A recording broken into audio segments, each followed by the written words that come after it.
Welcome, Greek U Nation, to episode number 204 of the Fraternity Foodie Podcast. I am your host, Mike Eilon, CEO of Greek University. I'm a speaker and a two-time author. Our second book, From Letters to Leaders, Redefining New Member Education and Leveraging Belonging to Eliminate Hazing, is available now on Amazon. It's been out for 4 weeks. Make sure you go and pick up a copy of that book. Now, we call these episodes the Fraternity Foodie Podcast because there is nothing like great food to bring college students together.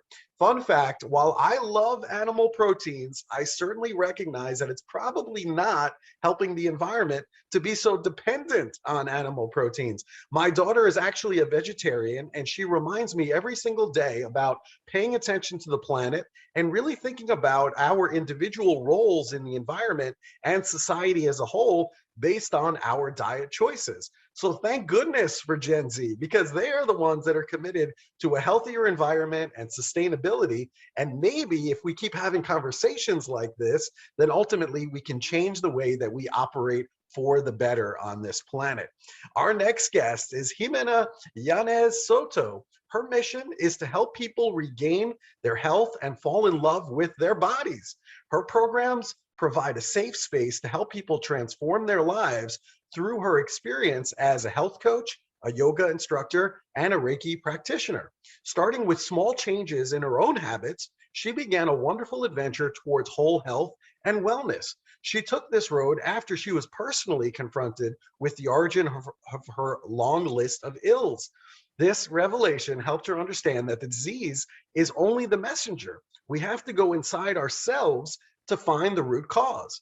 It was within true amazement she discovered that the healing journey begins when we pay attention to how we treat our own body, our soul, and the world around us. When you realize this, wonderful changes in your health and your life begin to happen. Welcome to the show, Ximena. Thank you, Mike. Thank you for having me here. Of course, it's my pleasure. I know that you're in Mexico City today, so that is lovely. We love having the international flair on our show. That's fantastic. And yeah, I wanted to talk a little bit about your background because I think our listeners are going to be really fascinated in all of this. For over 20 years, you were the Chief Financial Officer at the Mexican Fund for the Conservation of Nature. So what is the Mexican Fund for the Conservation of Nature, and what are you most proud of from your time there? Yeah, well, the Mexican Fund, Fondo Mexicano para la Conservación de la Naturaleza, is the only environmental fund in Mexico. So we received some resources and then we channeled them to some projects. We didn't do conservation. We channeled the funds to other nonprofits and they did the conservation. But we were, the big guys like the World Bank and the USAID agency, they gave us the money. They have a lot of controls on us, and then we channeled that money to other smaller non-for-profits, and they did all the work. So we were actually the thing that channeled the funds that came from mostly the US to do conservation in Mexico. And I'm very proud. I was a chief financial officer. And unfortunately, Mexico is a country we're known because we have a lot of corruption. So also in these kind of organizations, you have corruption. We were the model. A lot of the good practices and things that were, because we're old, the fund is old. It's 25 or 26 years old. So all the best practices and all the things that started to be the model for other funds around the world were taken from us, from how we manage the resources and how we manage, or I don't want to say control, but in a sense, it was controlling all these small non-for-profits, and they are doing a great job. So it's a lot of, I was very proud. I was in charge of the money, and we were just the model for other funds around the world. how we manage the finances and our investments, and how we have every cent. We could say we know where every cent went. Yeah. So I'm That's proud. fantastic. Yeah, I would be proud of that as well. And I wish that we could do this interview in Spanish. Unfortunately, my Spanish is not nearly as good as yours, but I'm teaching my kids. So that's where our kids, I think, are going to be better off. Both of my kids, my son and my daughter, love taking Spanish in high school. And as a matter of fact, my daughter's going to be going to Spain in about 6 months or so to practice. So we're really excited about that. That's great to have two languages and be fluent in two languages. I see my daughters. One is 19, almost going to college, Yeah. and she's fluent in both. Very, very fluent. More fluent than I am in English. And I see them, and it's just a blessing to Yeah. be able to speak two languages. Yeah. Yeah, I see the same thing in my kids, and I'm jealous that they have such good command of both languages, much better than me, for sure. So I feel like we're doing the right thing. I think the next generation is going to be better than we are, for sure. There's no Yeah. question about that. Now, let's talk a little bit about some of those long-term illnesses that you had. You were suffering from that for a long time, and that led you to explore different alternatives for both personal and professional development. So in 2016, you obtained your certification as a yoga instructor. It's RYS 200. Then you were certified as a level 1 and 2 Reiki practitioner in 2018. And a year after that, you finished your studies as an integrative nutrition holistic health coach at the Institute for Integrative Nutrition in New York. So I'm wondering, what was driving you to do all of this professional development? Yeah. Well, I was living in Mexico City. I was born and raised in Mexico City. So in 2014, we moved to Colorado because my husband had some opportunities there. And I knew 7 years ago, it was not like you could work remotely. It was not a thing.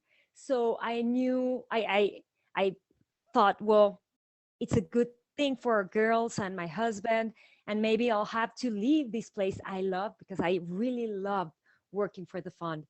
But my boss was about to retire, so he told me, let's keep you until I retire, and then you'll go, because well, remotely was not an option. But he as I was telling you that the every cent we spent, we knew exactly where it went. He wanted to finish with me because he trusted me. So he said, well, let's work remotely and let's finish this. But I knew that this time had an end, because he was retiring a couple of years later. So I started thinking, what should I do? Should I look for another nonprofit here in Colorado and start working there? And then I thought, you know what? I struggled so much with my health, and I learned so much. And of course, I want to help the world, but I want to help people too. And what if I switch, instead of focusing on the big picture of the world with a big nonprofit? What if I start working face to face with people, helping them, not just preserving the nature or caring about the world, but healing themselves as I did. So I had a lot of things going on. My mom died when I was 14 years old. And I think I did something in me that I kind of felt protected when I was feeling sick or I was ill. So I think it was a defense mechanism, if you can say that, because I was sick all the time. So I went through two like severe depressions in my life. I had some issues with the sugar in the blood. I ended up with POTS, which is postural orthostatic tachycardia syndrome, which is like you stand up and then you faint. But in my case, I didn't faint. My heart started beating like crazy. So I was tired all the time. So I had two little girls, and I was like, this is no life. And then one day I asked my cardiologist, hey, could I, is it possible to heal ourselves through diet, through what we eat. And she told me, you know what? Food and health had nothing to do. Like they, your health has nothing to do with what you eat. And I was like, what? And then she said, well, but if you want, go and try a diet, and then you come 2 months later, and we'll see which pills I'll give you. So I went, I started reading, and then I changed my diet. And when I came back, she was like, what happened? Like, you're so healthy, your everything analysis, whatever I took for her to review, she was like, what's this? What did you do? Like, all my patients have to do the thing you do. And from there, my life changed. And I realized that what you eat, what you eat really has to do with your health. So that happened around 10 years ago. So when I was thinking, well, I have to leave the fondo because I'm living in Colorado. What should I do? I want to help people to achieve what I did, because I was tired of being sick all the time. And that's why I started developing another thing. I was a CFO, I was an accountant, but I said, I want to do something more. So that's why I started to become a health coach and a Reiki practitioner and a yoga teacher. And also this year, I'm a biomagnetism therapist also. Wow. Yeah. So I just wanted to help people and be more in touch, because when I was the CFO, I was behind the computer all the time doing numbers, and I didn't want to talk to people. It's easy when you're behind a computer, and I was telling everyone that what to do because I was the law in the fondo. I was the law because now we have to do this. Now you can't do that. Now we're going to change the rules, and I was telling everybody what to do instead of listening, and I wanted to start listening more. Yeah, I understand that completely. Believe it or not, I actually have a background in accounting, and I was also CFO once upon a time. But after doing it for so many years with the debits and credits, eventually I had to say enough, because I do have a creative part of my being, and people don't understand this, but in accounting, there is no creativity, okay? Either it's a debit or it's a credit. That's it. That's it. And so if you're a creative person, either you're going to go to jail as an accountant, or you have to find something else to do. And so I understand completely where you were and why you did what you did. But getting back to this conversation about food, I think it's really interesting. What is the food industry created addiction? Because I know you think that there is a food addiction out there that the industry created. What is that about? Yeah, actually, I was in Acapulco these past days, and I was with my dad, and we have this argument, a very heated discussion around this, because he was telling me that in Mexico, the representatives of the Congress banned some of the food industry so they can't promote themselves in TV. And I was telling him, I think that's awesome. And he was like, what? Are you crazy? Like, why? And I was telling him, because they have manipulated us, they have created some addictions. And he said, I don't agree with you. I think, he said, I think we were the best parents. We cared about you, and we cared about what you eat. And your generation have been terrible parents. You don't care about your kids. You don't care about what they eat. And I was thinking, no, it's not that we don't care. It's that the food industry had made us addicts, because they hire engineers. They make these foods, and they're not foods. They're edible products. Actually, you can eat them, but they have no information for your body. So they make these edible products, and they make them irresistible. These engineers know exactly what we human beings crave, because we crave salt, we crave sugar, and we crave fats. So they make the perfect combination with the perfect crunchiness. So you go back to those foods and keep eating them. They're not foods, they're edible products. They don't give you anything, they don't have information. So they hire these engineers because they want you to become addicted. They want you to come back and eat them. And then sometimes, well, I don't think that happens in Mexico, but in the US, you're watching TV and then suddenly you have this amazing ad about a pizza or chicken nuggets. I don't know. And then you're sitting comfortably and you just have to pick up your phone and call somebody and they'll bring it to your house. Like 50 years ago, well, if you wanted something, you have to stand up, walk, go to the store in the corner store, and then buy whatever you wanted. And then my dad was telling me we were great parents. And I was thinking, well, when you were a parent and you were raising kids, the choice you had for dessert for your kids was an apple or a pear. Like right now, you have cookies and ice cream and cakes and fruit, of course.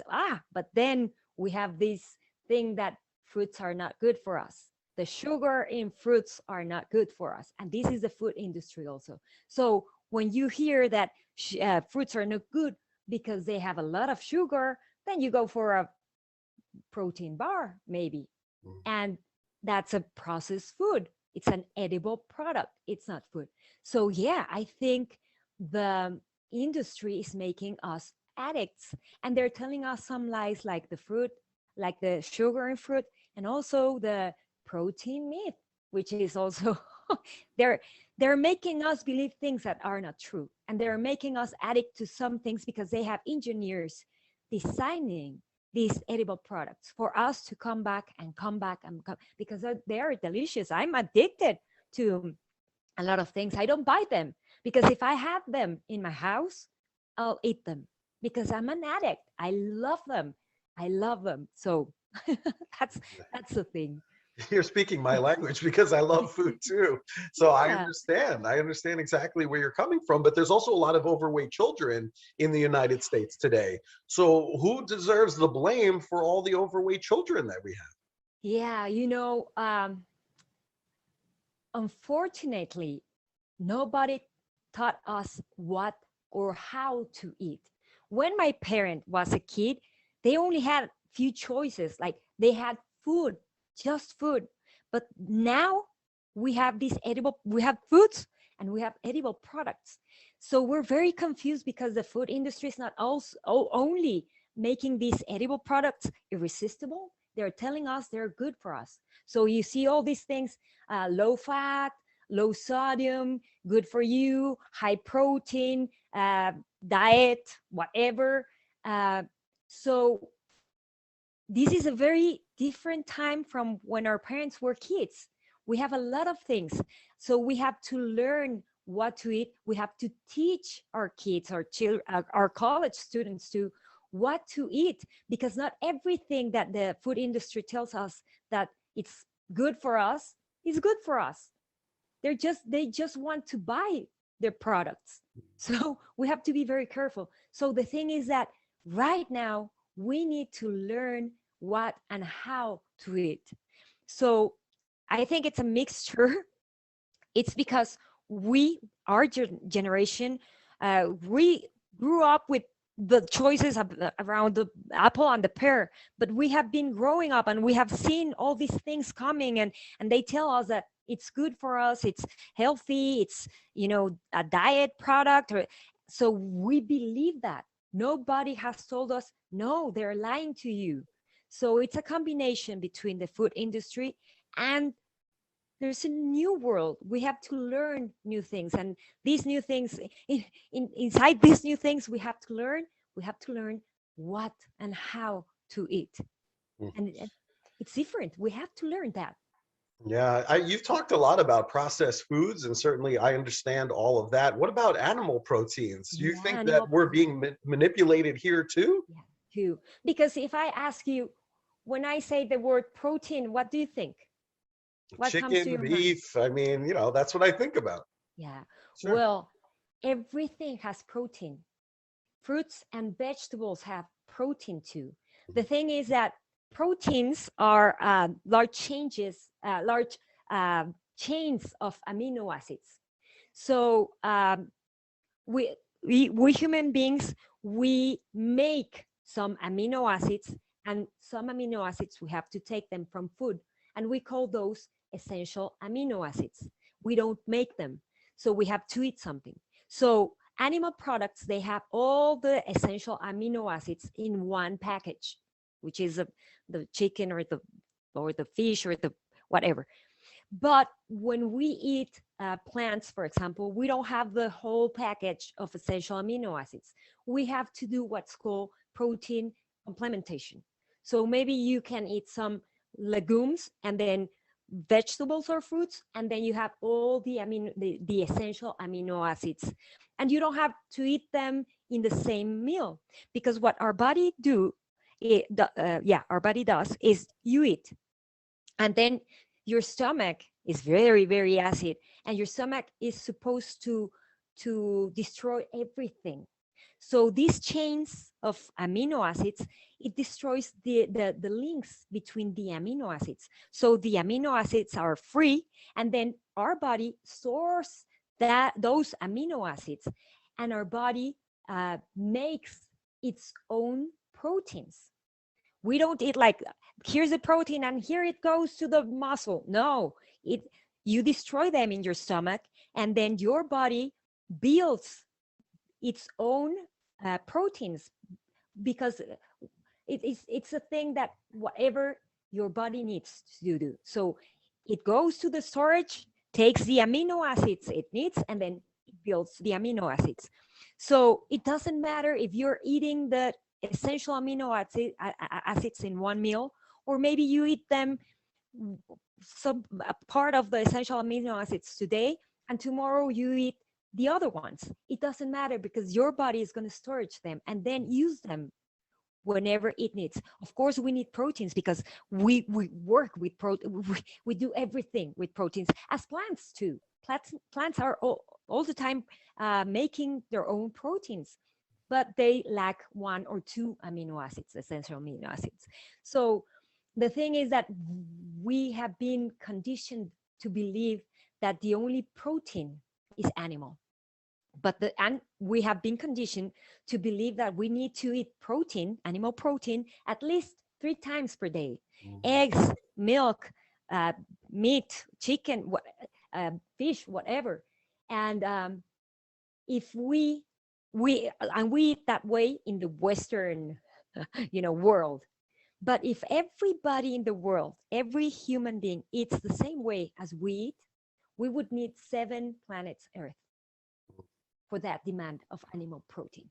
So it's not a diet that is sustainable with the planet we live in. So how can it be healthy for us if it's not sustainable to our house? How can it be healthy for us? So that's another myth. You have the myth around the sugar in fruits, which is what our body loves, and our brain uses. I think it's 1/4 of the glucose in our body. Our brain uses it. So our brain loves glucose. And we have these 2 myths. You shouldn't eat that much fruit because it's bad for you. And actually you have sugar in your fruit, but you have other things that are wonderful and amazing, and it's information for your body. And then we have the other myth, animal protein. Mhm. Animal protein. Yeah, I'm guilty as charged because, my wife does most of the cooking in the house. I have to admit that.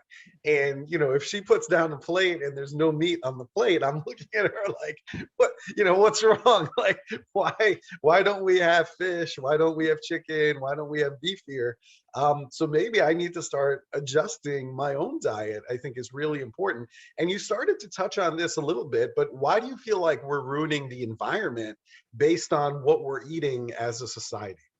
Well, I told you that we would need 7 planets Earth to be able to cope with this demand on animal protein. Mm-hmm. The thing is that also we think the cows and the chicken, and they're happy in their farms and they're free pasture.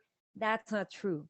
What we use to cope with this outrageous demand is we use the animal farming. In nature we have the natural cycle of nature, which is there's no waste, because the waste will be used for another part of the process, like the waste of cows when they're pasture free. It's used in the soils, and we it's we have a lot of biodiversity in the soils, so we have these beetles and things, and they use that, and it's part of the cycle. But when you have the industrial farming with this, you know, I can't even describe it. It's cow, cow, cow, cow. They don't have even space for moving. You have a lot of waste, and that you have to start managing the waste. And you can use the biodigesters, which will produce some carbon dioxide and methane, or you can use the lagoons, which will start producing a lot of methane, and maybe some things will go inside the soil and then go into the water. Um, so that's very, very harmful. And then sometimes there's so much waste that they have to spray it in fields. So uh, what we don't know is we have carbon dioxide, methane, and nitrous oxide. Those are the three most important gases for the greenhouse gases emissions. So carbon dioxide, it will know cars and everything, cars and factories and things. But methane, that's the second one. It's like 24 times more potent than carbon dioxide. And then they're starting to realize that some fertilizers and things we use because we have to feed these animals. So we use all these GMO crops, and we use a lot of nitrogen-based fertilizers, and that produces nitrous oxide, which is 300 times more potent than carbon dioxide. And it stays in the atmosphere for 100 years. So everything around agriculture right now, because we have to feed these animals, 70% of all the crops around the world go to feed these animals. So, and those are GMOs. So we're damaging the soils, we're damaging the biodiversity because we need biodiversity. So we're killing everything around the GMO crops, so they can grow, and then we can feed these animals with these things. So we're using a lot of land for those crops and for those animals in the industrial farms. So when we talk about climate change, it's not just that you're using your car, it's that you're eating meat. That it's not, if we have this regenerative farming, that's okay, because that's a natural cycle and everything is part of the cycle. But when we have the industrial farming, because there's no other way to be able to give what people are asking for, in this case a lot of meat, we have to use the industrial farming.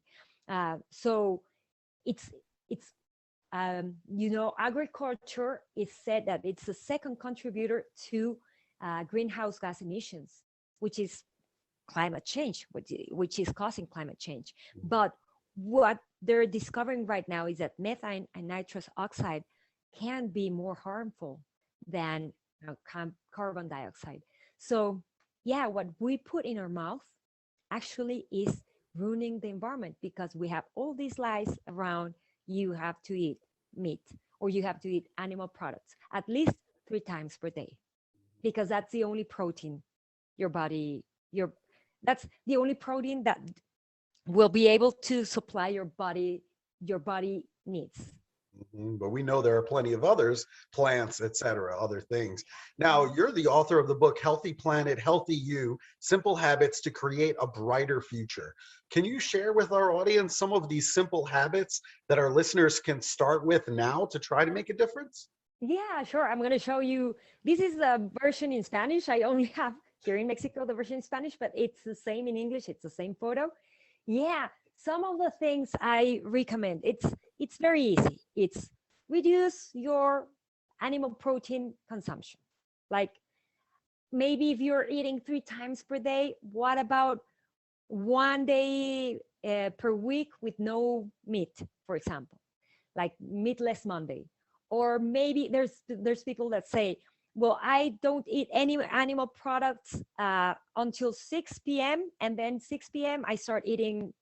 So it's just pay attention on what you're doing, be conscious, and make the conscious decision of reduce your animal products. The second one I would say is it has to do with GMOs, which are very, very damaging to the environment too. And I don't want to go there because it's a large issue. But the thing is that nature by itself is biodiverse. If you see a piece of land and nature is nobody has touched it, you will see a lot of plants, a lot of animals, and everybody has a role to play in that piece of land. With GMOs, what we do is we take everything out. We just want the crop, corn or soy, and we use a lot of fertilizers because of course the soil will start to die. We have our soils are dying, and they're very important for the capture of the carbon dioxide in the atmosphere. We need healthy soils.